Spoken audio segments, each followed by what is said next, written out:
Magapatigayon sang earthquake drill kag information dissemination ang Iloilo City Government sa masunod nga semana bilang preparasyon sa mga aftershocks kag ginatawag nga The Big One. Ang The Big One amo ang termino nga ginagamit sa mga Filipino scientist kag government agencies nga ginakabig nga makahalalit kag makamamatay nga linog bangod sa paghulag sa nga West Valley Fault.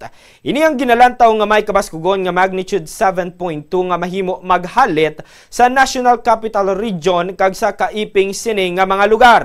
Sa bahin sang Iloilo City Government, nagpahayag si Mayor Raisa Treñas nga kinahanglan sa mga empleyado sang Iloilo City Hall nga mangin preparado kag mapuno sang kinahanglanon nga mga impormasyon. Importante ni suno sa iya bangod indi man mahimo nga sa kada may mabatyagan nga pagtayog, maparalisa na gilayon ang syudad kag isuspinde ang mga operasyon kaangay sang natabo subong nga adlaw. Ma-earthquake drill na kita starting next week, pero nga kung gusto palabot sa inyo, hindi niya pwede nga kung malinog naman ni 1, may intensity 3, manaog naman kita, mabulit.